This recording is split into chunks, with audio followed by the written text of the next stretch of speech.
Yo, welcome back to another episode of this week's Drop. Good morning. With myself, Sidney Smith, and my brother over here, Mr. David Greaves. What's good, bruh? How are you, sir? I'm good. We got another great show lined up with you. We're going to kick it off with a topic that's near and dear to my heart, stand-up comedy. I love it. That's my career. That's what I do. And we're going to get into a little bit of the Andrew Schultz, Kendrick Lamar shit. Andrew said something I wish he had not said for the benefit of himself. I think one of the most important things in life as a man is to know your lane. And Andrew said something recently, I should say, that he could S.A. Kendrick Lamar, and there's nothing Kendrick could do about it. Where were you at with it when I sent it over to you? The initial clip. The initial clip was, say, disheartening, because if you thought about it, that means you thought about it. It was weird. And sexually assaulting another man forcibly. Yeah. That's like it was just weird, and I didn't understand the energy. And then to double down on it. Yeah. Like, again, I hate to say it, as a fan of comedy, that sometimes we step into a lane that we don't understand. And I think he stepped into a lane of, well, I'm just going to be wrong and strong, and doesn't understand that there are repercussions and consequences. Well, let me get a backstory on kind of how we got here. So a couple of months ago, Andrew did a podcast with two brothers from over the pond. Yes. from England. And there were some things that were said about black women that I didn't agree with Andrew saying, whether he's knows the life of a black woman's dated a black woman, whatever you want to say. I didn't agree with him saying it. It was something along the lines of black women being abrasive, almost to the point of almost being abusive. That's why black men have to have beards, to help the impact of a slap. Then he asked the two brothers, have they ever dated black women and white women, which they both said yes. And then asked which one was better, or which one do you prefer? Almost hoping to lead them to where he wanted to go, which was white women would be better. Nonsense. But Kendrick created a song. He did a song on his latest CD where I'm not going to say it exactly, but you guys will get the premise, where he says a white comedian should not be talking about black women. And in response to this was where Andrew wanted to go, was speaking about what he could do to Kendrick, and there would be nothing Kendrick could do about it. Again, paraphrasing, if we were both in a jail cell after we got done tattooing each other, I could do whatever I want, and there's nothing he could do about it. Fast forward to just a few days ago, and I think people were waiting to see what Charlemagne, who is Andrew's podcast partner on Brilliant Idiots, everybody wanted to see what Charlemagne would say. And Charlemagne's take on it was, hey man, Andrew said what he said, Kendrick said what he said, and I think both of them have the right to respond to each other. Yes. But then Andrew decided I'm going to double down. Yeah, that was the problem. And said, well, I'm just saying, again, all of his friends, and I'm not going to mention the crew, but those fellas who wear blue, all of those guys could do whatever to me because I'm not a tough guy. Yes. But then followed right behind it and said, but I'm going to say again, there's nothing Kendrick could do about this if I did this to him. And Charlemagne at that point leaned. I'm a big body language guy. Yeah. Charlemagne leaned all the way opposite of where Andrew was sitting. I don't want none of that heat. And he just said, "What are you doing? Yeah. What are you doing?" And so that was the second time he opened his mouth. So I don't understand, and that's just to give you guys who didn't know where we're at with it, a little bit of a backstory. I don't know why you would do that. And I told you, and I told a couple other people, and you and I were just talking about it before we started the show. It isn't always about you can say whatever you want because I'm an artist or I'm a comic or I can make whatever song I want. There are still lines you're not supposed to cross. Yeah. As a comedian, I know there are lines that I'm not supposed to cross. There's certain groups of people normally, unless it's your lane, you don't want to cross and go off into that wilderness because it's going to be nothing but a lot of heat for you. As a rapper, you know the same thing. Yeah. There's certain things, unless you want that smoke, there's certain things. It sounds good. Yeah. So I don't know what Andrew was thinking. There's no reason to put yourself in this type of danger. And then I see headlines where he's saying he's gotten death threats. No shit. We go to this all the time, Sid. Everybody can get touched. Anybody can be touched. And I think that his mouth was writing checks that I don't think his behind can cash. Mm-hmm. Because, well, I'm just being funny. Yes, you were being funny. You were trying to do a joke. Yeah. But you talked about assaulting somebody. Yes. And thought that was funny. And then when people said, well, maybe you should pull back on that, you said, no, I'm not. Because my license is, I'm a comedian. I get to joke about everybody and everybody gets to smoke. Right. Okay. Smoke goes both ways though, bruh. Yes. And it's not, Kendrick ain't got to say nothing. This is the problem that I think folks forget about real hood cats. I don't have to say anything. My people are going to do something because they want the same respect and energy that they're putting out. And I don't know if he realizes it, but he might soon. You can take, and this is you and I discussing, and I said this with other folks too. You can take Kendrick out of it. You can take the affiliation of his out of it. Mm-hmm. Grown man to grown man. Yeah, another grown man could not come up to me and say he could essay me. Yeah. And there's nothing he could do about it. Yeah. Okay. I'm waiting to hear what's your punchline, because there better be a punchline and it better be a good one. To be fun. It's got to be funny. Or you and I got a problem. On site.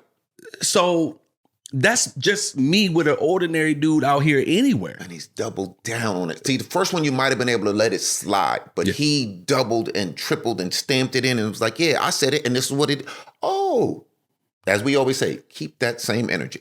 Keep that same energy. And I know Andrew probably thinks of himself, and a lot of people think of him as a provocateur because of the thing he says on stage and the type of material he does. And he talks about this race, this person, that person.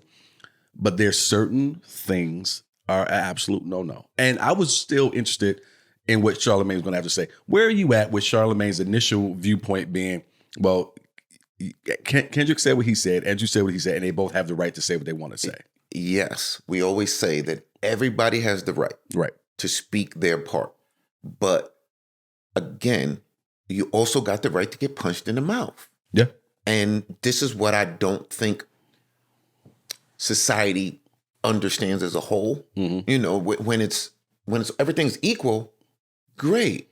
But there are some people who don't take well to you criticizing them. And I like the dude. Schultz, he's a funny guy. Mm-hmm. But I think that this is when you cross the line of, well, I date black women, and so I have the ability to speak on another race or to another man in a way that's just like him and his boys. You're not part of the clique, so you don't. See, so there's a couple of different things I want to say about it too. So when Kendrick initially was trying to make fun of Kendrick, or Andrew was initially trying to make fun of Kendrick because Kendrick made the lyric, hey, don't say anything about black women.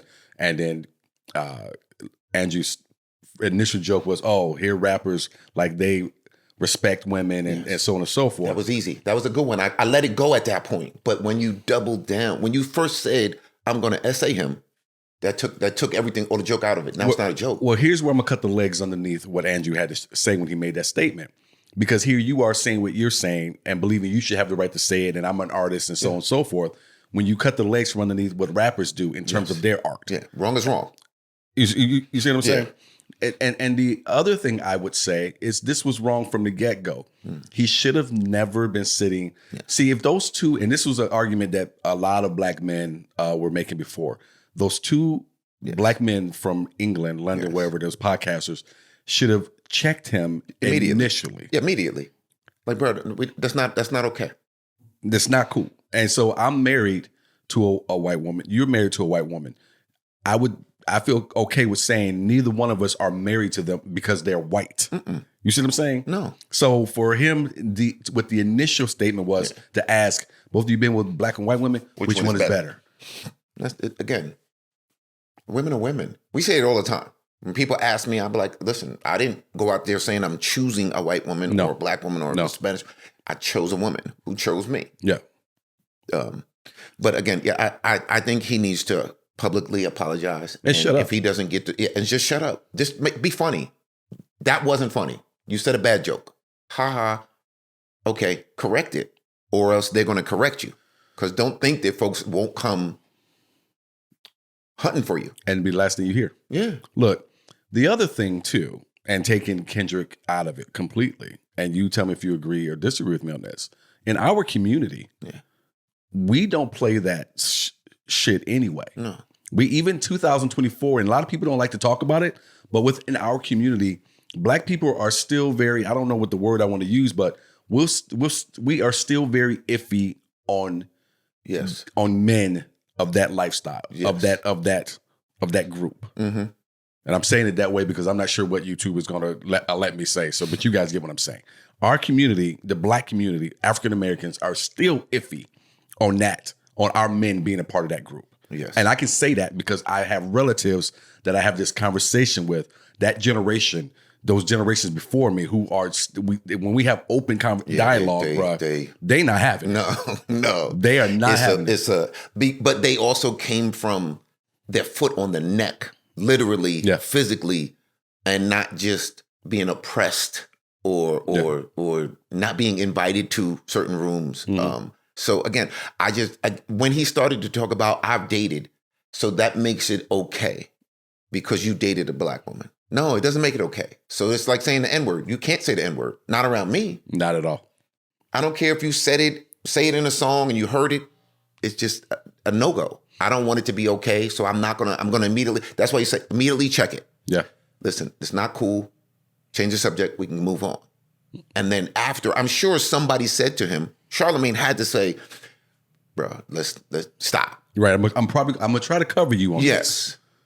But he was like, no, I'm standing 10 toes down. So, and that's why Charlemagne moves away, because I don't want that heat. I know what's coming. Yes, sir. I got sponsors. I got folks that I'm responsible to. You could go ahead and act like it doesn't affect you. I still say the sponsorship is the least of his worries, if you're talking that nonsense.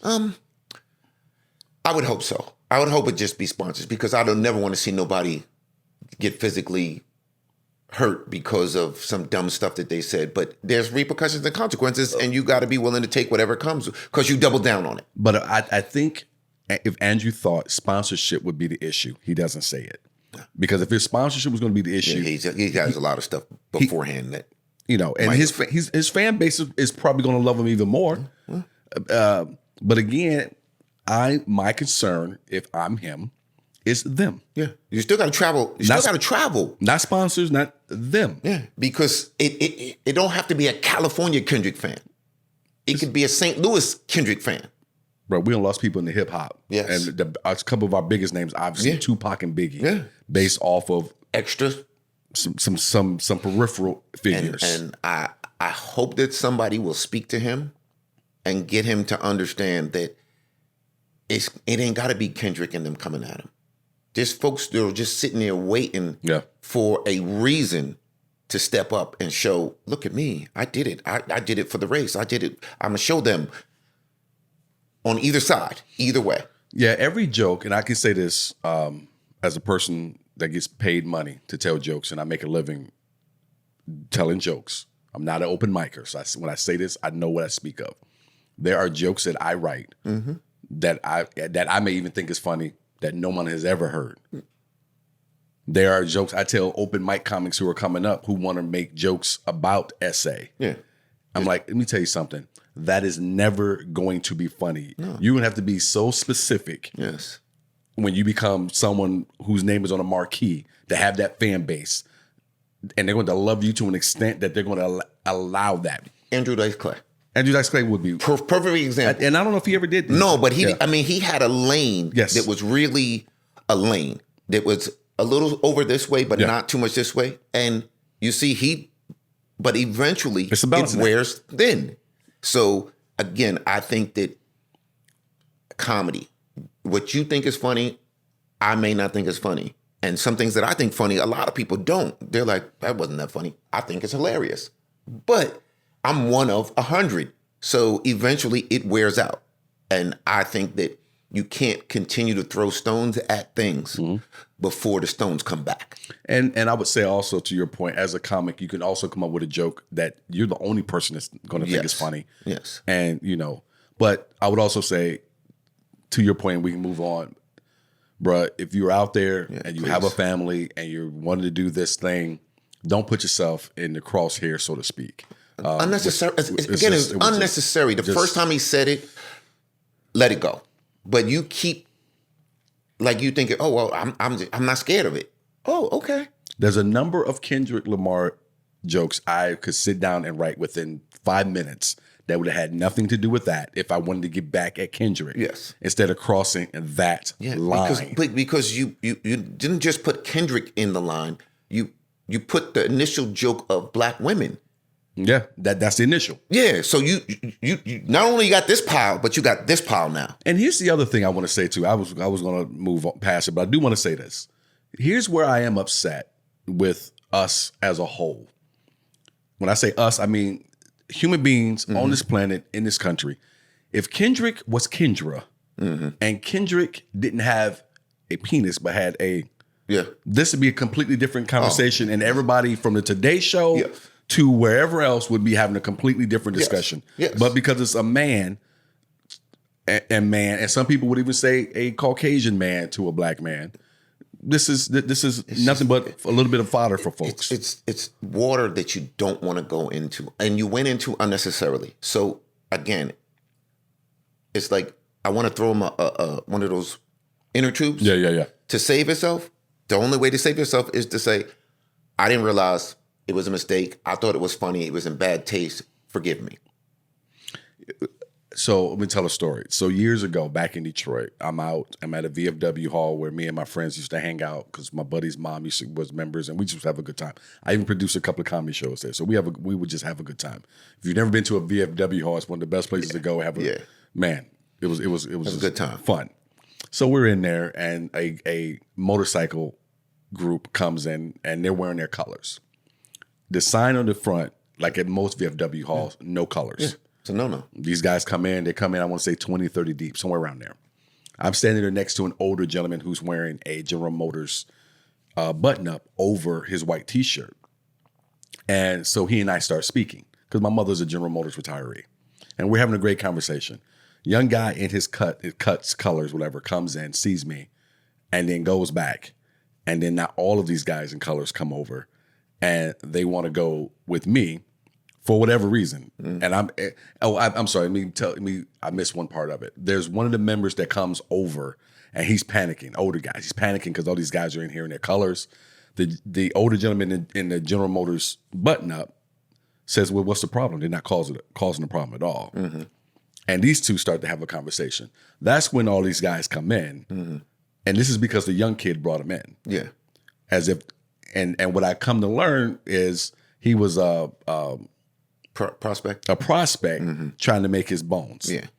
Now, you know me, you 20, 30 could be 100 of you. I'm not backing down. What I didn't know was that the old man next to me was the retired leader of the group. Oh, really? Oh. And he said, everybody calm down. Yeah. And he pointed at two friends of mine and said, you take him pointing at me back there into the kitchen, and you keep him there till I tell you guys to come out. So I'm back in the kitchen, and I'm F this, F that. I don't care. Let me. They like, you need to chill out. I'm like, no, I don't care, man. Yeah, everybody get this smoke. And so I come back out, and they're all seated at a table, and the old man is sitting there. He said, I want you to come over here. So I walk over there, and I sit next to him, and he says, I want you to understand something. You didn't do anything. And he looks around at every one of those members, and he taps you on the knee. You didn't do anything. You were fine, young man, and we were having a good conversation. Yeah. And taps you on the knee. And I said, okay, well, thank you very much. He shakes my hand, and he said, that's it. And I got up and I walked away. And as I'm walking away, because I didn't know, a couple of guys said, you know what just happened, right? I said, no. He said, he told all of those guys, you are not to be touched. They're not to, he said, because those guys are the type of guys that follow you home. Yeah. Burn your house down, whatever. Yeah. And I said, I didn't know. Wasn't thinking that far ahead. I just know that I'm not backing down. I didn't do shit. And you're not about to bring 20 guys over here. This is why how you conduct yourself is super important. Because suppose you and the old man didn't have a great conversation. Yeah. Suppose you were, well, I'm just going to show everybody that could have ended horrible.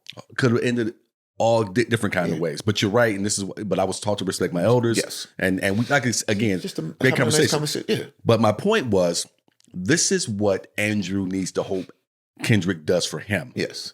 Rather literally or figuratively, just sit down. Give him a pass. bruh, you good. Yeah. Yeah. Again, because it's not just Kendrick. Andrew, Yes. you go around from city to city. You don't always have a bunch of people with you. You could be walking to the show by yourself. And they don't act like them. They don't care about wrecking a comedy show. None of it. None of it. So that's what he needs. Be smarter again, because anybody can get. I'm not promoting it. I'm just letting folks know. Anybody at any given time. Yes, it was comedy. He was trying to be funny, and I get it, but you went past the line of it was funny. Way past. It's like when you tell a joke in a comedy show and nobody laughs. You don't continue to say the same joke again and again and again and again and again, because at some point. Well, I'm going to, one correction. It depends. So I may tell a joke again. Maybe this isn't a night for it. Maybe it was this audience. But maybe the joke is new. Maybe what so. Not anything. Not going out of my way to be insulting. But that's what happened is that you went out of your way to insult another man again and again, and it's like the joke didn't hit. Okay, so now I'm gonna say the joke again. I'm gonna repeat it again. Yeah. I'm gonna repeat it again. And I'm gonna repeat it again for the same audience. Yeah. Oh. And I've known a lot of dudes over the years. I've been in the military. I lived here, I lived there, I lived whatever. And I've just never had anyone joke with me or heard anyone joke that way or joke that way myself that I could essay a man. Yeah, and then not to expect people like, where did that even what? Yeah, where does that thought come from? That's my problem, is that you thought about this, because you don't think about something. It didn't just pop in your head and it came out your mouth. You thought about it. Yeah, you put some time and energy into the scenario of being in jail. And then we tattooing each other. Like, whoa, bro, whoa. Of all places you didn't say we could be on the beach in Hawaii, nothing. We both inmates in jail and we tattooing each other. And then, okay, bro. It was weird, man. Weird. It's just a whole lot of weird energy. It just went weird for me. It's been some crazy stuff to see on social media. And we got the Sophia Rain. Yes. Now, for people who don't know who Sophia Rain is, and you didn't know. No. I know who Sophia Rain is because part of me being who I am in terms of my job is to be on social media, though, God, do I hate it. Yes. So where Sophia Rain popped for me is on TikTok. Mm-hmm. And she's I didn't know how old she was. She's a younger girl, beautiful girl. Mm-hmm. But all I ever see her do is like little dances where she's touching her hips. Yeah. And every once in a while she'll be with two other young girls. They're doing it. And I'm like, why is this a thing? But it's a thing. She's got millions of views on these things. She got millions of likes, views, and followers. Yes. But it wasn't until recently, Stephen A. Smith put me up on this because I had no idea that Sophia Rain had an OnlyFans because I refused to pay for porn. Yeah. So though she says that I think she doesn't, she says she doesn't. I don't know what she does on this thing. But she says she made $43 million in 1 year on her OnlyFans. Yes. Now, I know what some people out there who are catching this right now for the first time are thinking. That is complete BS. Well, this young lady decided to show you the documentation. She fact-checked it. Mm-hmm. Not only she made $43 million this year, one dude paid her $4 million for like one private something. Yes. And so Stephen A. kind of hinted to, I don't know what she's doing. I'm not saying she's doing because she says she's a virgin and so on and so forth, but and I believe she said she's only 19 or 20 years old. So she's young. Still young. Bruh. Yeah. 42. OnlyFans, 43 million. And I'm sure plenty of other women on there making tons of money. They're not sharing it, which I don't blame you. Yeah. Where do you think we are right now as a society where a young lady, not even 21, 22, made $43 million? Are we talking about this year? This year. It's not over. I don't care if it was over a 10-year period. That's a lot of money. But over this year, 43 million, bro. To look at her, not touch her, just look at her. Yes. And she's not even all the way exposing herself, from my understanding. Yeah, all I've ever seen on TikTok or on I don't know. I'm not OnlyFans. On X, on X or Twitter, whatever you're calling it. Whenever she's in my feed, that's the only thing I've ever seen when she pops up. Yeah, when I looked at just trying to have some knowledge about the whole topic, I was like, how much money? It's bananas. But they got people paying to look at people's feet. They got everything on OnlyFans. Yeah, you could look at an ear and get, oh my God, I love ears and pay somebody to It is. And so when you look at, so this is the other part of it, and you and I've had this discussion because I throw stuff past you all the time when I'm trying to think of new creative ideas. It is getting to be even more so. I'm not even sure if we're going to ever have, or maybe we've already crossed this line where we're going to have real stars anymore. No. Like, when we grew up, stars were from Hollywood and they seem bigger than life, and I could never get there, and they're too far away to touch. Mm-hmm. These people, like, it could be your neighbor next door with an OnlyFans page, and they're the biggest star somebody's mom on the internet. Somebody's mom is an OnlyFans, and you don't know it. She's just Jennifer to you. Hey, Jen. Right. Hey. But even if you did find out, you're like, you don't have any talent at all. Yeah. So it's just bananas to me where we are as a society right now, where, and maybe it's a good thing, I don't know, where you could wake up any day, and if you know how to balance a marshmallow on your nose, that could take over TikTok. Listen, I mean, I'm not mad at the entrepreneurial spirit of doing it. Yeah. I just think that it cheapens so much stuff. Okay. I remember, it makes me think of the Denzel and Samuel Jackson together. And I think Denzel says to Sam, watch. They came up, Mr. Denzel, oh my God, how are you? And they're like, Sam, what up, Sam? And he's like, I'm a movie star. You're a TV star. Was that a Denzel Samuel Jackson? Or maybe it was Samuel and somebody else. I think it might have been Samuel and somebody else. Okay. But I think the premise. Yeah. And again, go ahead. Steve Harvey. It was Steve Harvey. Yes, Steve Harvey and Denzel. Yes, was it? It was Steve Harvey and Samuel Jackson. Okay. Yes. Because I remember in that story they asked Denzel or Samuel Jackson to take a picture, do something, and he said no. Yes. And made him call him Mr. Jackson. Yes, that's right. Yes. So, excuse me. Because Steve was telling the story. Yes. And he said, "See, that's the difference between you and me." And I just, again, I think that we're cheapening what it takes to be. That's the craft, because most people have to go to acting school or have to learn. Like, you don't just get up there and do it. Right. Like, I remember when the first movie I was in, he was like, "Listen, cut Denzel. I don't need none of that. I just need you to do this." Right. Again, because we all think it's easy to do. Stand up. Oh, I could just do it. I just stand there and do it. Bodyguard work, I tell folks all the time. There's a bodyguard and then there's a person protection specialist. Yeah. Two different things. I could stand there as a gorilla and be great. Which those guys are at every bar, every Saturday. Yes. But then me, we gonna figure out how to get out the back door, how to avoid this. If you get hurt, I'm gonna take you to the hospital, and which hospital to take. There's a whole lot of stuff that goes and entails with it. I always think and nothing to take nothing away from Sophia Rain and her $43 million. If there's enough dudes on the planet to pay you that kind of bread, hey, more power to you. I don't knock it at all. I got a whole joke where the premise is there should be, if you're a female, I don't know why you're homeless. Yeah. Again, every homeless person I see on the street should be a man. Yes. Because there's some dude, I don't care if you're a female with no teeth in your mouth or something, there's some dude who will pay you a lot of money just to look at you. But I come back with, there's some woman who would gladly take you off the streets, bro. And that too, and that too. And that I just think you ain't trying hard enough, But I do think there is something, and maybe there is something for the folks to it, with folks being on OnlyFans. I don't know. Yeah. But I do think there is something to the craft of acting, stand up, being a musician. Professional. Being your founders of entertainment in part of one of those groups that what you do, your audience, all of them should feel like, man, makes me think I could do that. Yeah. When in reality, no, unless you put in as much work, maybe. Yeah. But even then, it doesn't guarantee it. It doesn't guarantee. But your job as an entertainer is to make it look so effortless. Mm-hmm.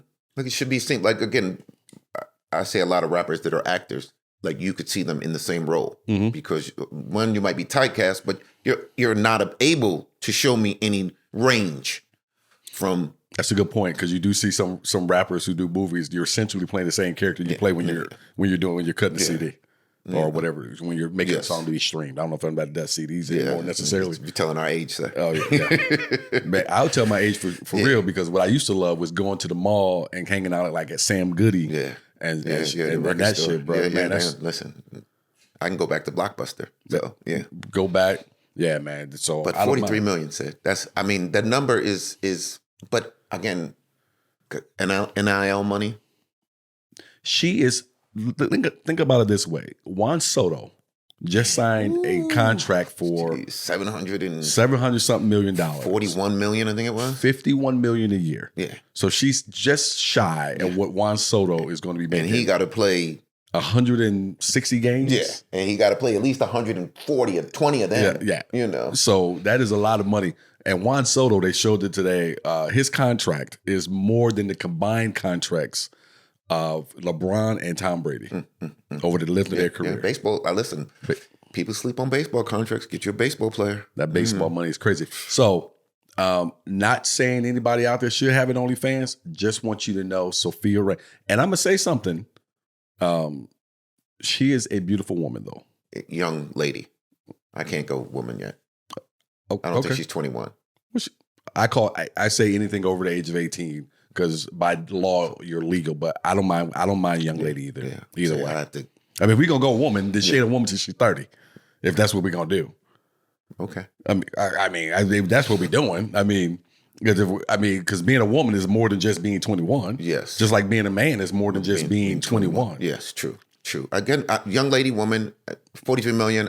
You got more in your bank than I do, so I'll take my hat off and give you. That is a lot of perverts out there. Yeah, I don't know if I can say that on YouTube. Young. That's why I'm saying. That's why I said young lady, because for me that makes it even worse. Like there's some 50-year-old dude pulling her up and sending her money. But it would still be bad even if she was 25. Yes, but it's worse because she doesn't look like she's a grown woman. She looks. Well, you know what? You're probably right that. A lot of petties out there. Yeah, 100%. Which is why I've always been such a opponent to people putting up pictures of their children all over the place. Yes. Especially little girls in bathing suits. Listen, there's some folks out there that did that movie that just came out. It was talking about the whole rings of child. Zoe's movie. Was it Zoe's? Zoe Kravitz? No, that was a different movie. Oh, okay. This was with I can't remember his name, but he only does certain movies. Okay. I hadn't seen it. About it popped in my head. It's a hard one to watch. It was really painful, but. Sophia Rain, young lady, 43 million on OnlyFans. Hats off to you, girl. And God only knows what she's making on TikTok and whatever else that whatever she can. She has millions of followers. So again, if you could figure out the niche and it works for you. Again, it blew me away because I said, all I see this girl do is little dances for like 15 seconds when she's touching her hips. I'm like, what are you paying for exactly? There's a kid who gets paid to play games. This is true. You do got that kid that gets paid. Yeah, and he's got millions. Like he's in that range too. And he's been doing it since was like 5 years old. Is that the same kid that started out as his name is Ryan. Making all the money, opening presents, or was that a different kid? I think it's the same kid. Okay, I just know that he's well-to-do and been well-to-do for a while. But that takes me back to what I'm talking about. People just paying to watch people do stuff. Okay. And I don't get it. I wish we could, pay to watch us. How about that?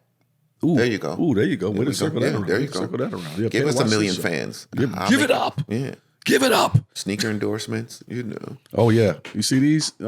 See those over there, Nike? Yeah. Propping you up. There you go. You're nothing without me, Jewelry, me wearing a swoosh. Listen, I'm not opposed to wearing diamonds. We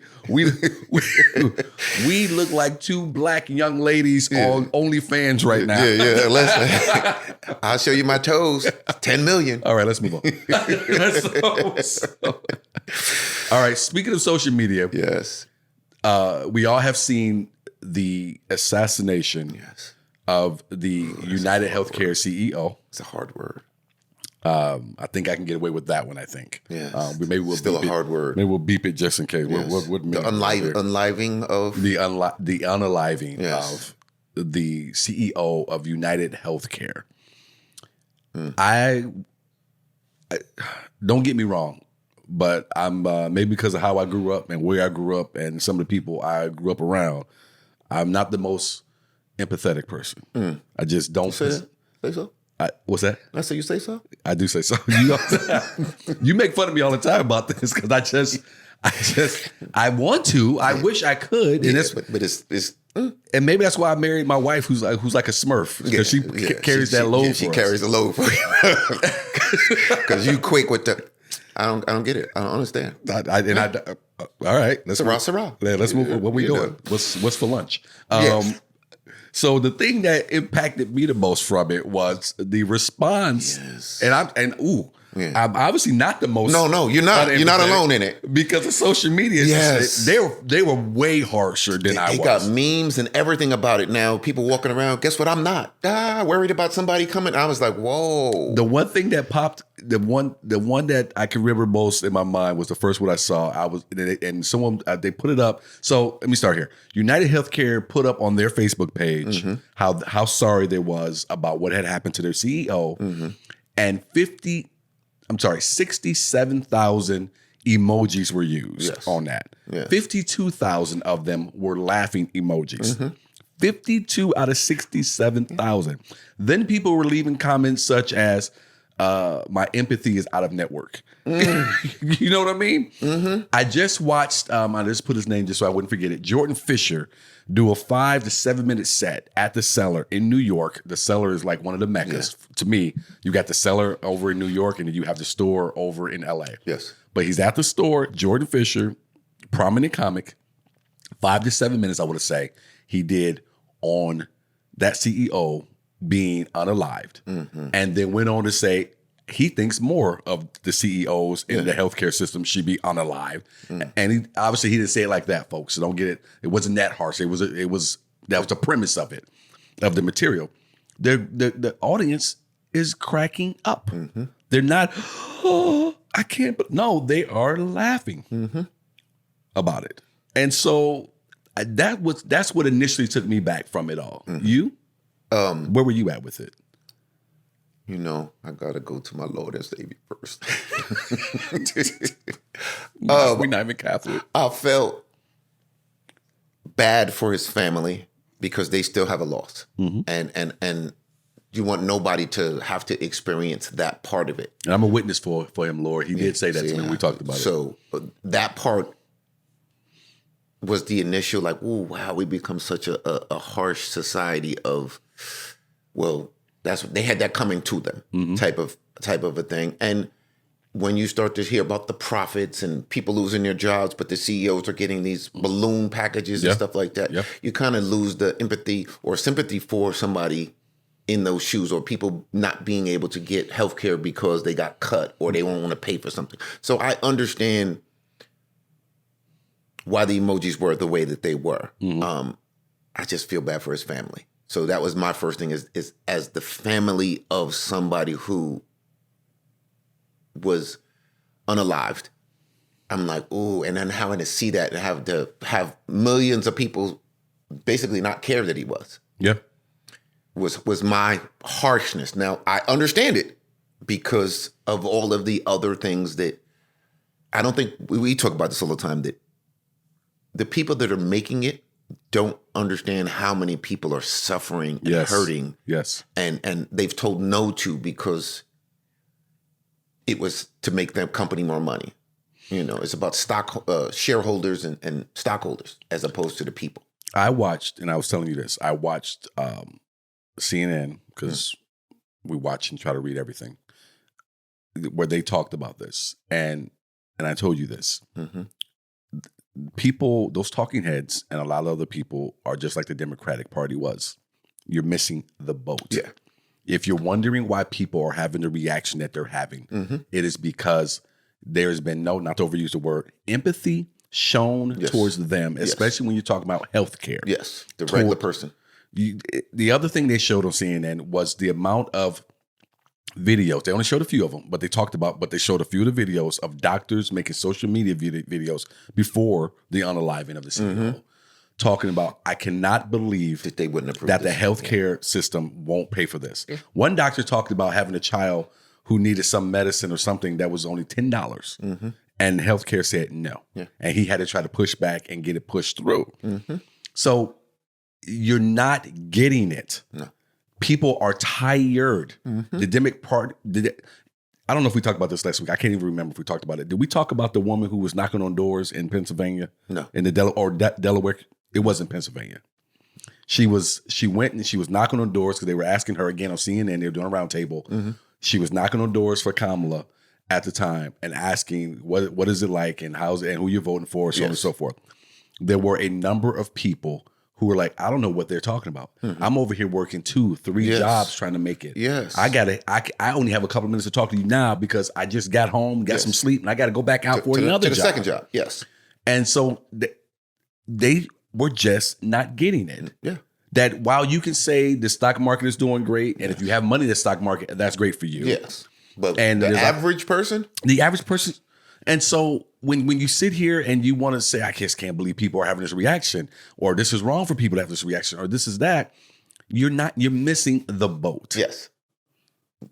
Plain and simple. It's hard out here for, I can't even say the average man and woman, because I think it's slightly above average. Okay. If you're making, I mean, they always like to say $250,000 or $300,000 a year and under. Mm-hmm. That's the number they like to use. Yes. This is going to get the tax break. Yes. Well, I'm going to say in a minute, it's going to be $500,000 and under that are going to feel the effects. Like, no, you're not going to not be able to go to the mall and go shopping. But the frequency in which you do it is definitely going to be less. Because the money that flows up comes from the bottom.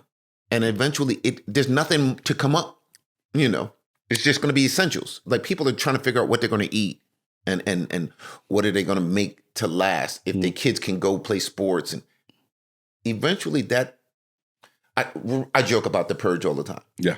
And I'm like, eventually that it's going to come to reality because folks are just going to get tired of being stepped on.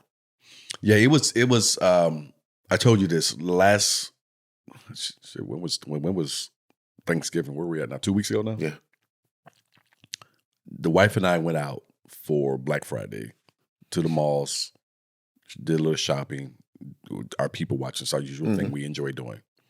And at one point I turned to her and I said, what they say, the economy's not doing well. I mean, there are people everywhere. But then I told you I felt a little bad about what I said because here I am thinking about my own little cocoon, my own little world.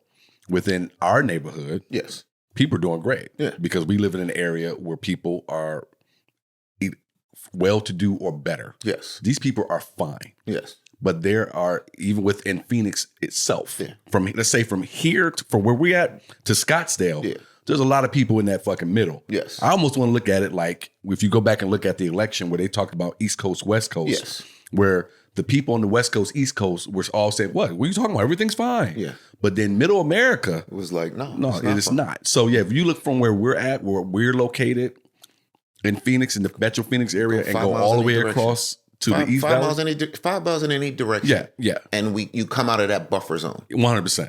And so I felt a little bad after making that and said, you know what, this is the problem that I probably had initially when the election cycle was even going through, not having a full understanding of maybe how bad people were hurting. Yes. And I'm pretty sure the Democratic Party definitely blew it.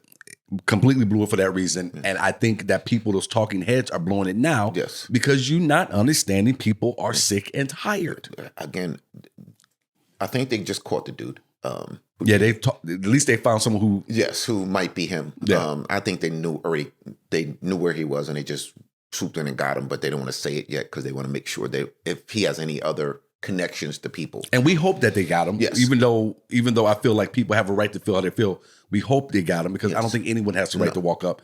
And I personally, the biggest problem I had with it when I saw you hit him in the back, bro. Yeah. That's man up, bro. Most of the people who do things like this have a bit of cowardness in them. Yeah. They don't because again, if you want to do it, there's plenty of people who let them shoot back. Yes. And then it gives you a fair shot. And then you realize, I don't want to do that. Most people who do mass type of things like that, they put it down. As soon as they say freeze, I don't want no smoke. So or they never catch them alive. Yes, because they do it to themselves. Yeah. So but again, I'm hoping that it doesn't have to be a rash occurrence for folks to kind of get it. Well, wait a minute, maybe we need to.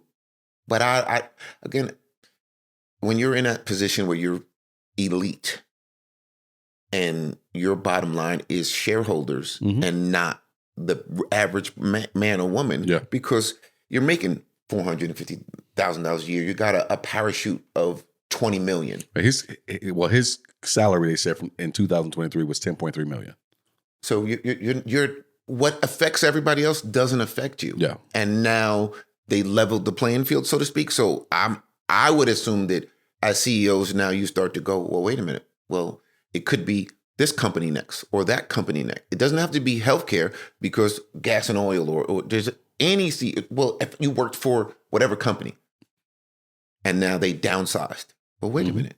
The CEO still got his bonus, even when the company files for bankruptcy, it's after the big players get their money. Yeah.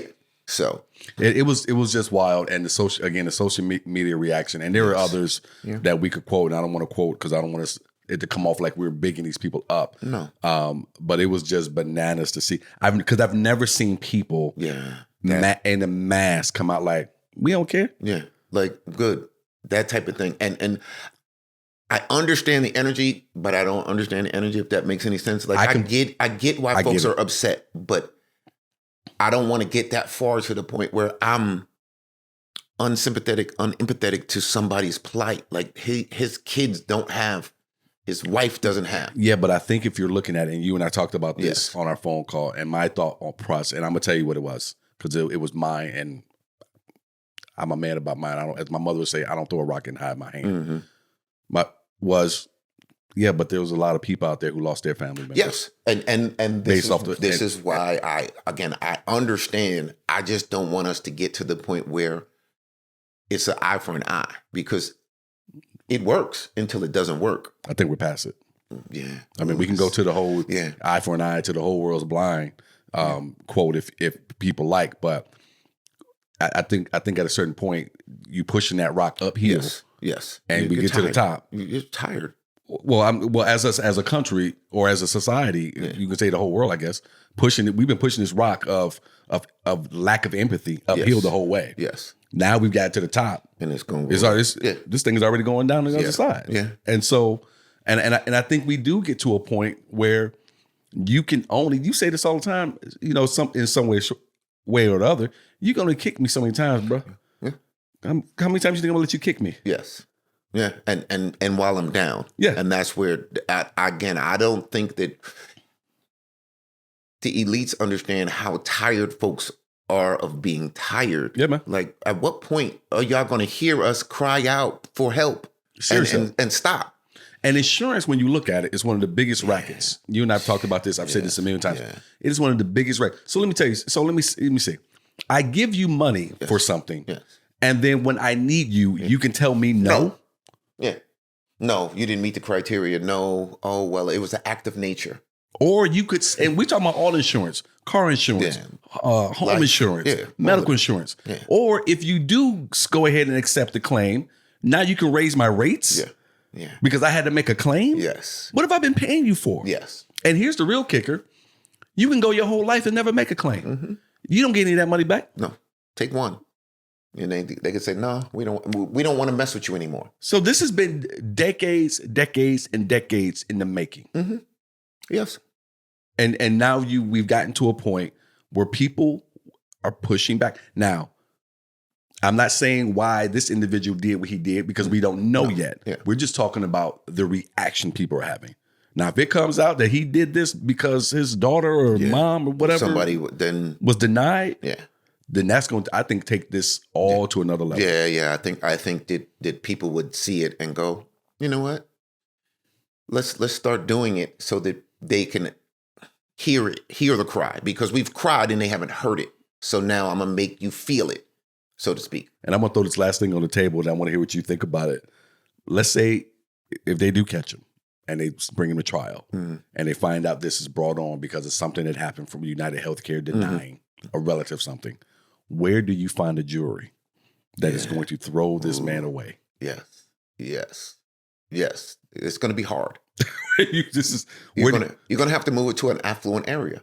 You can't have it in the hood. I don't know. It happened in New York. So you're going to go upstate New York or Long Island? This is going to have to be, they're going to have to move this to Simi Valley where they moved the OJ trial. Yeah. They wanted to get the I don't know where you... Wow. Just thinking about that, that's going to be tough. Where do you find a jury? 12 people that haven't been affected by or know somebody who's been affected by. Because everybody knows somebody who got cancer. When cancer first came out, it was like, oh, somebody who you might know. Now it's, you could reach, in the next room and go, yeah, my grandmother, my sister, my aunt, my neighbor, my cousin's wife, somebody. And you go, yeah. And not have, or who don't we know who has a story of healthcare horrors? Because I'm gonna tell you my worst story. When I was in the hospital, and you remember because you came and picked me up and everything, and I had never had surgery before or anything like that.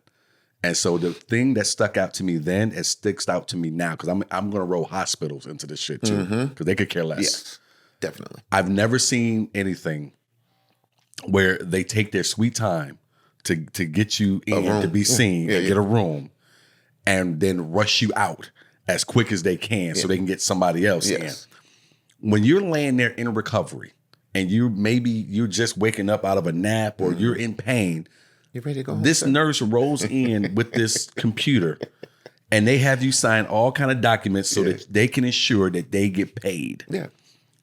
And then try to get you up. It is the weirdest. It's almost to me like the hospitals think they're just a hotel. Well, they double book. So what they do is they have you stay in the room just long enough so that they have to pay for the whole day. Yeah. And then they bring somebody else in and then they double down on it and say, well, this person was in there this day. Yeah. So again, these are the things that make it hard to be on the opposite side of well, we got to really care about folks.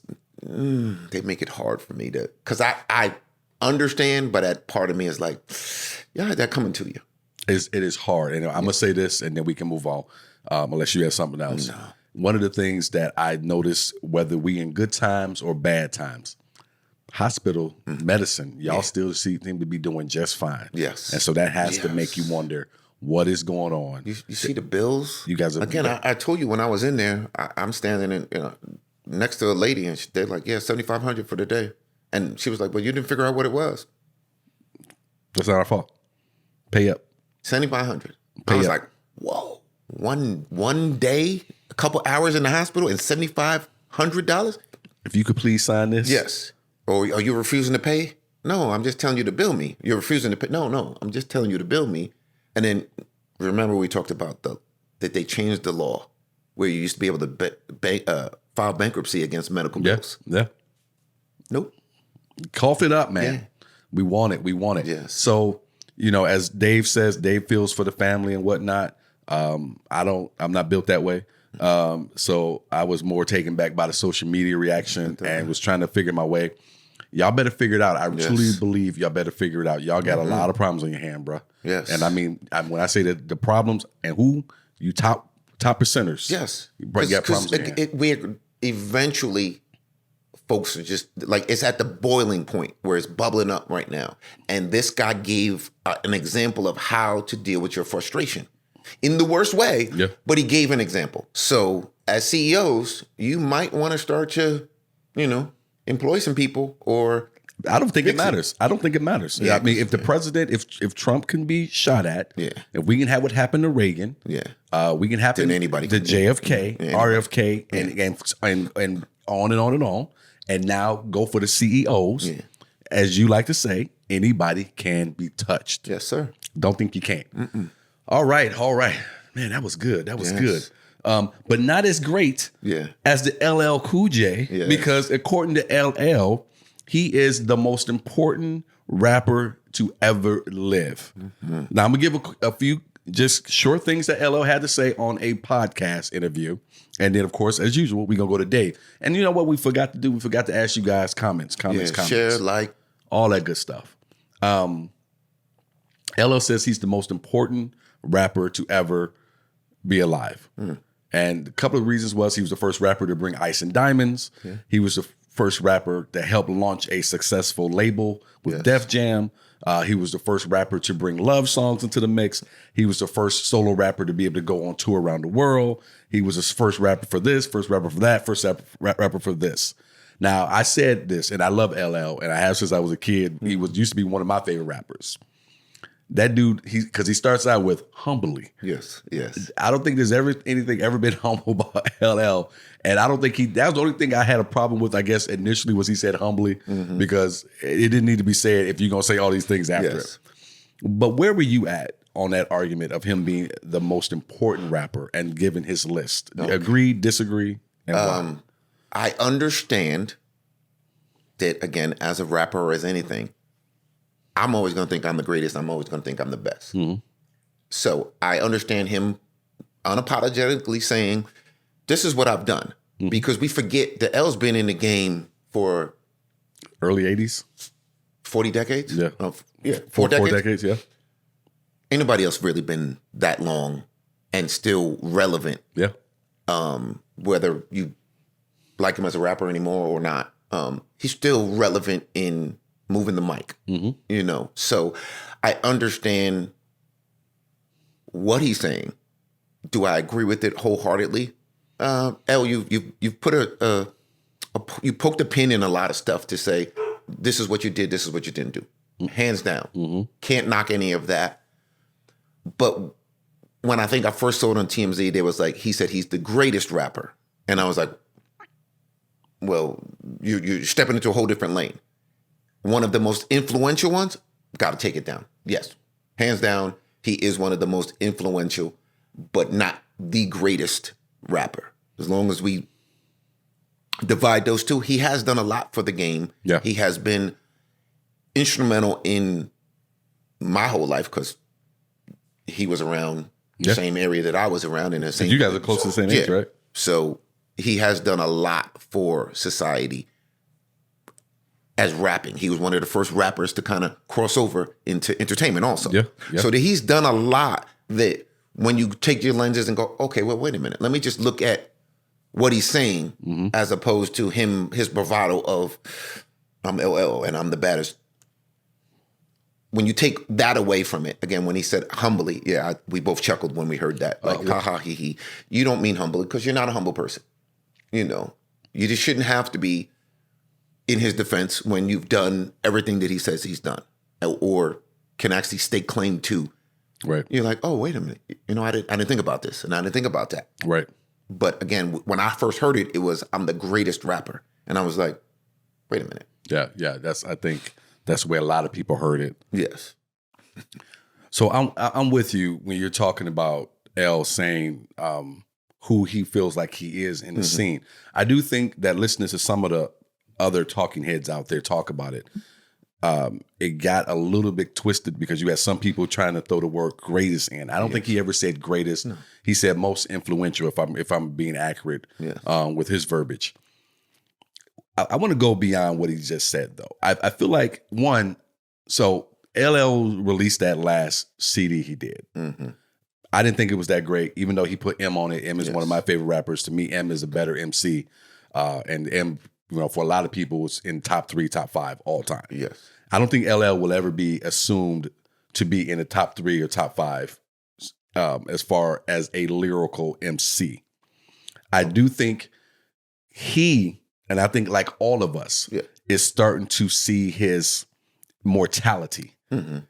And as a man and within the career and with his chosen career as far as music. I'm taking the movies, I'm taking TV out of it. Just the music. And I think he's starting to feel his mortality. And I think when a man starts to feel his mortality, we start trying to figure out where we fit. Even inside of our own families. You know, when granddad starts to get too old to be the leader of the family or grandma, they start trying to figure it out and almost in their own way demand more respect because you can see that next generation coming. You almost feel like you're going to be forgotten about to a certain extent. And I think that's why he put the pin in saying this. Yes. Because when you look back, not to jump on would you finish your statement? No, do it. Go. He made valid points on what he's done for longevity for rap itself. Yeah. Hands down, he should be remembered as one of the pioneers that took over from the first group and kind of brought it into the new millennium. But we always chop up rapper, MC, like they're two different things, two different lanes. Completely. So you might be we talked about Kendrick and Drake. Yeah. Drake is a performer. Yes. But as a lyricist, no. No. Not at all. And the other thing I think too, and again, I love LL too. And my first favorite rapper when I was a kid, I remember that summer my cousin would come and babysit us every day. She had that cassette tape. I'm bad. Yeah, whichever one had radio. Yeah, radio. And she played that thing nonstop all summer. So that's when I Knock You Out, I think, was on the back end. That was the first time I fell in love with that dude's music. Yes. But I also think when you are the greatest or think you're the greatest of something, or you've been around forever, for generations, decades, as in LL, it is up for you to let other people decide what your legacy. When you hear Michael Jordan ask, and he answers the question, who's the greatest, him or LeBron? Michael says, hey man, there's nobody to compare. There's different eras. Yes. There was me, and then there, but before me, there was Dr. J, and there was, I think that's the way you properly answer it. That's a quiet. Yes. Now, ask me and ask a lot of other. Michael Jordan's the greatest player that ever lived. Hands down. But it's not okay. It's not okay for Mike to say it like that. Like, I'm the best. When you're coming up, like me right now, coming up, hell yeah, I'll tell you all day, greatest comedian on the planet. No one can touch me. I'll tell you that. Who's your favorite comic? Me. I don't know what else you want me to say. Now, if I feel like if it's a friendship thing, a brotherhood thing, where we have a general conversation, I'll tell you some other comics who are my idols. Yes. But everything being me. So, but when I get to where I know I'm going to get to, I'll answer the question differently then. Because he said humbly, he should have said, well, I've done a lot of things. Yes. And I can tell y'all about them. But that's for you guys to decide. That's it. But that's not L's personality. It's not mine either. But there's a right way and a wrong way to answer this question. Yes. And because you open yourself up for the criticism. Yeah. For the man, you're out of touch and you're this and that. But because all these things can be true. And maybe the other way you can look at it is that LL maybe has decided I'm done. Ramen. This last one was my last one. But still, I don't think he really needed to remind folks, but maybe he feels like he hasn't gotten the just due that he feels he deserves, because he's like, well, y'all talking about all these little dudes who come up now, like they the greatest and they did this and nobody did what I did. But here's another way to look at it too. For him to list all of those different things, now you're trying to qualify what the greatest is. Yes.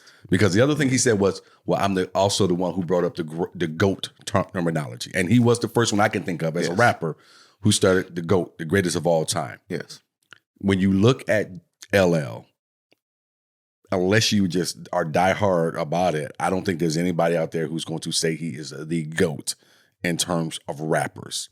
And if he has that understanding, now I need to qualify this and say, okay, I may not be the best at this, but I'm the dude who introduced this. If you're saying all around, like the LeBron, Michael Jordan thing, and all around LeBron has more this.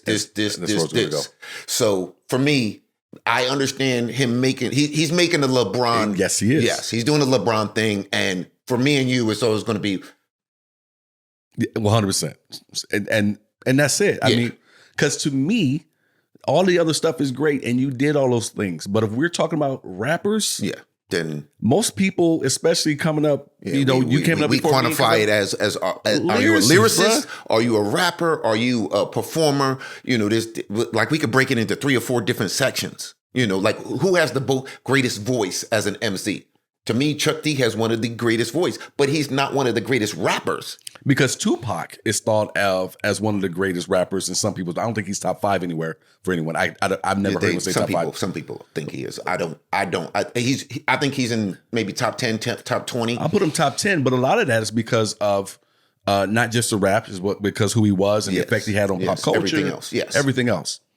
But when you talk about rap, lyricists, we're talking about Biggie. We're talking about Jay. We're talking about Eminem. We're talking about Rakim. We're talking about some people. Big Daddy Kane. There's a whole lot of people who Jadakiss. Who Slick Rick. Like there's a lot of people who came up with stuff that if you listen to the lyrics of it, which for me is above everything else. Yeah. Lyrically, could you paint a picture that I go, ooh, that was dope. I didn't even, Andre 3000. Andre, it's another one, Andre 3000. So there's guys out there. So I think LL is feeling that. I think he knows. Mortality. Yeah, that sun is setting. Yeah. He's done a lot though. I didn't realize the stuff that he did until he says it. And then you go, okay, foundational wise, I could say, you've done a lot to keep and revive and keep alive hip hop.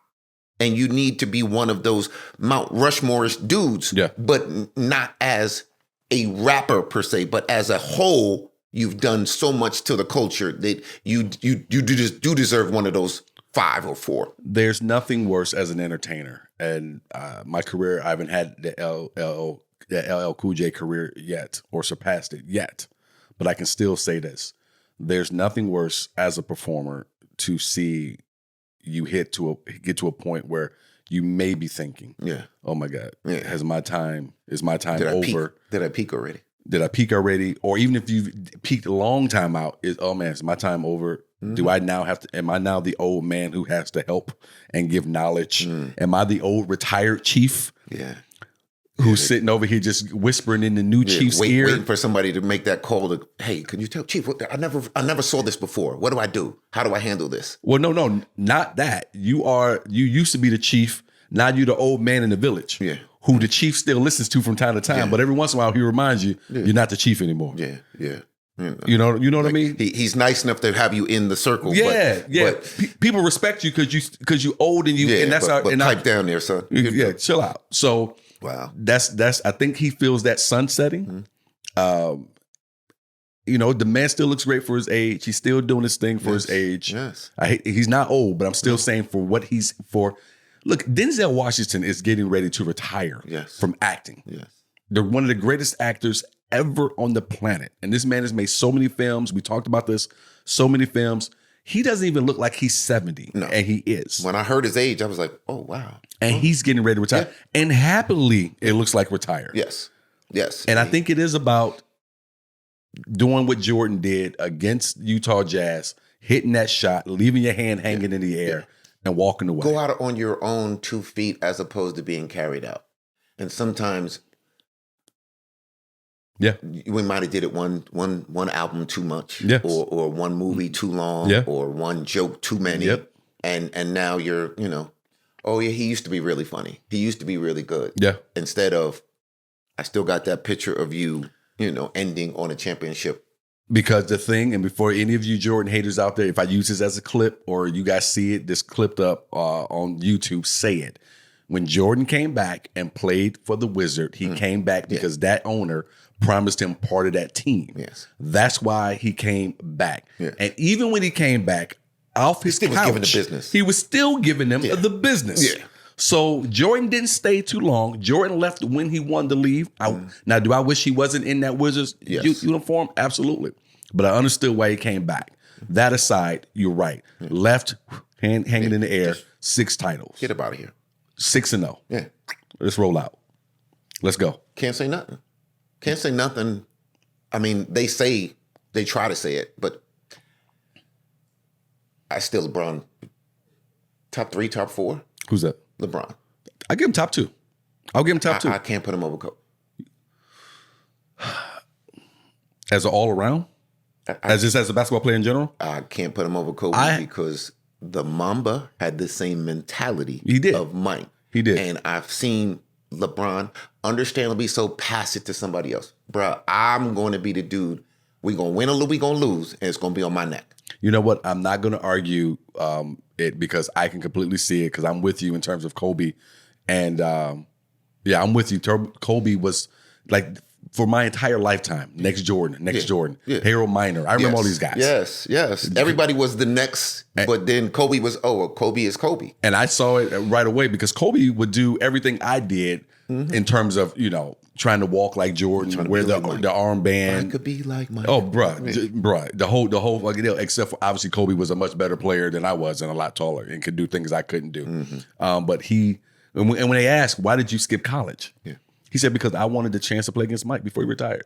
And so, that's I love that answer. Yes. I mean, the other part of it was he was good enough to play. Yeah, he was good enough to. But LL, I think he feels the sun setting. If he hadn't seen it, he know it's going down. Yeah, well, I mean, eventually it does, again, because he's known more for TV than he is for rapping. And rap, I think, is a thing too. I think you age out, and once you've aged out, it's over. You know what it reminds me of? The movie 5 Heartbeats. Okay, what part? Where they're like, yeah, we got a new thing. The two brothers, they gonna have the old school rappers. We're gonna bring it back. We 60 and we gonna do the rapping at 85. Yeah. At a certain point, you age out, because L is my era. So my son don't listen to L. He's like, L for what? Like, no, what about this dude? And I'm like, that's all garbage to me. Yeah. But they love that new stuff as opposed to what I could say real rap. 100% with you. So LL, near and dear to our heart. I feel like he probably didn't make the statements he made.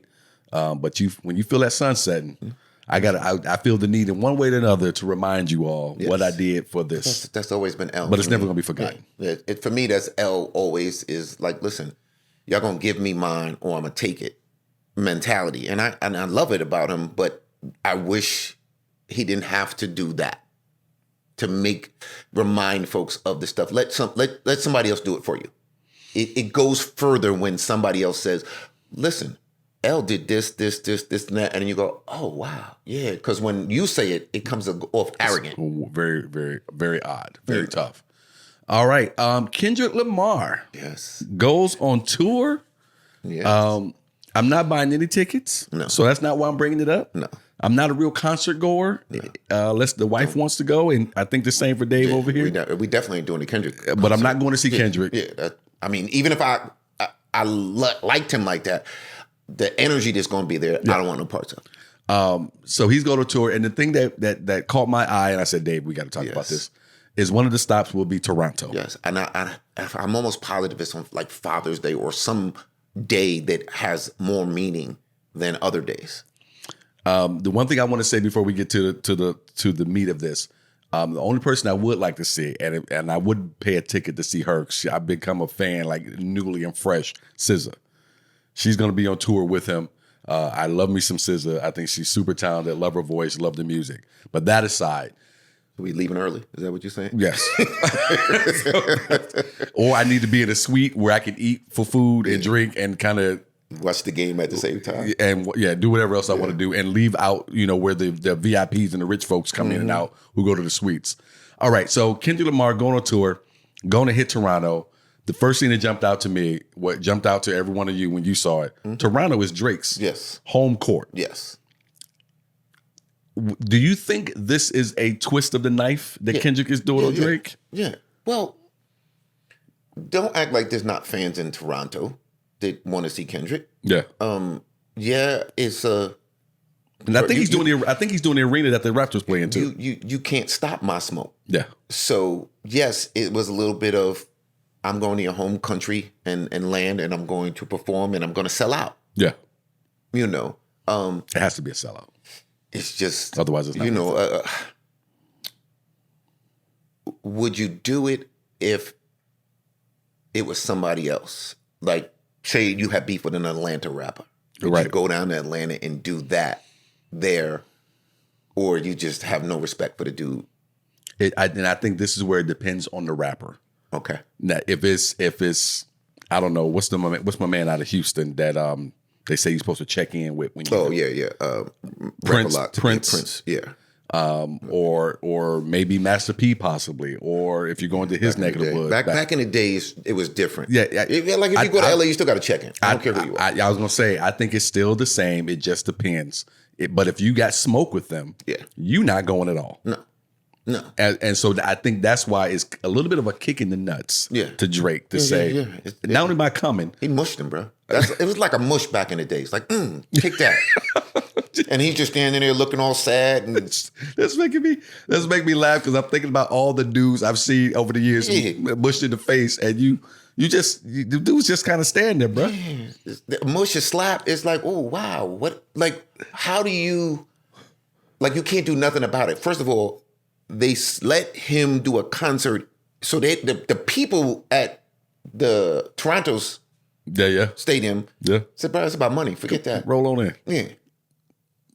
So you get no respect.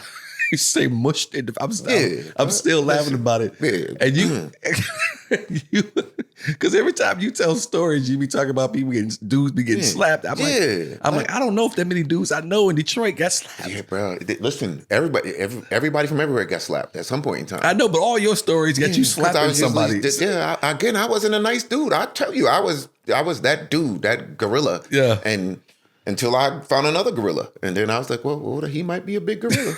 But once he don't slap me, we okay. Look, it made me laugh. I don't expect to be doing any business with Drake or have any reason, and I don't. And be honest with you, I don't care to. Yeah. I don't do this podcast so I can kiss anybody's ass. No, so because we ain't doing that.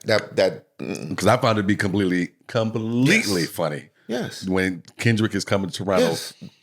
Because of exactly what you said.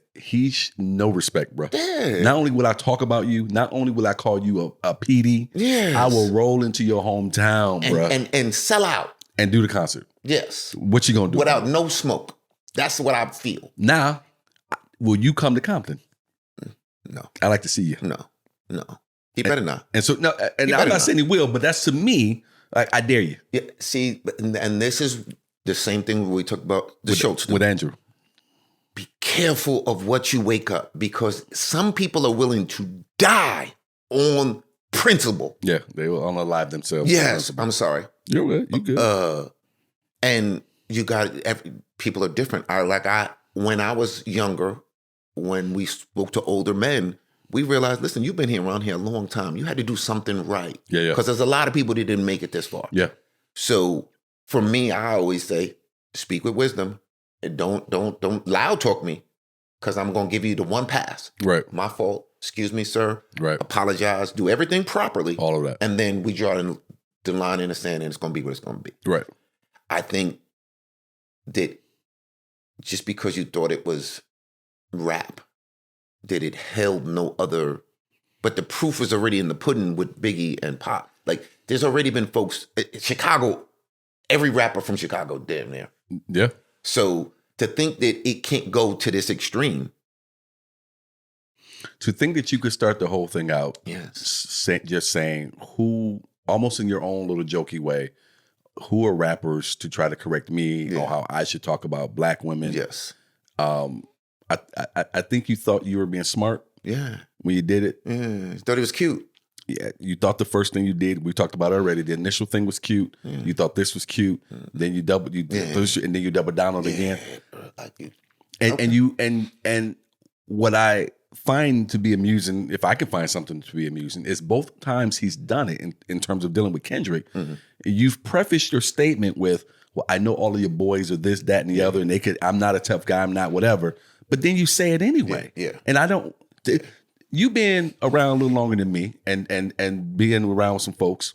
What do you think is the point of him saying all these things about, I know I'm not a tough guy, I know you guys could do, but then saying the thing he shouldn't say anyway? Because you think you're smarter than everybody. You think that it can't happen to you. Again, Drake did not think that he was going to get drugged through the sand and the dirt with another rapper. They love me. I sold 18 triple diamond again. But they love the poppy. Right. They love the music. Poppy music and everything. Yeah. But you still don't understand that they may not like you, but we like your music. Well, if I can find kind of a theme of the show today is anybody can be touched. Yes. We need to put that up underneath there. Hashtag anybody can get touched. Hey, thank you guys again for watching this week's pod or this week's drop. I messed up the title again. You know what it is. It's right there. Right there. This week's drop. Go ahead, subscribe, like, all that share, good stuff. Like, please. Share. Comments, please. We love the comments. I need some more so we know where we're headed and what we're doing wrong or you like. Well, and maybe we'll listen to you, maybe we won't. But go ahead and drop those comments there. Thank you guys, all of our new subscribers. We do appreciate it. I should have said that up front, so I'm going to probably clip this up and throw that out there. But thank all of you guys who have subscribed and are starting to follow. Even if you're not commenting, we still appreciate that love. Yes. Have yourselves a great week. We'll see you next one. So...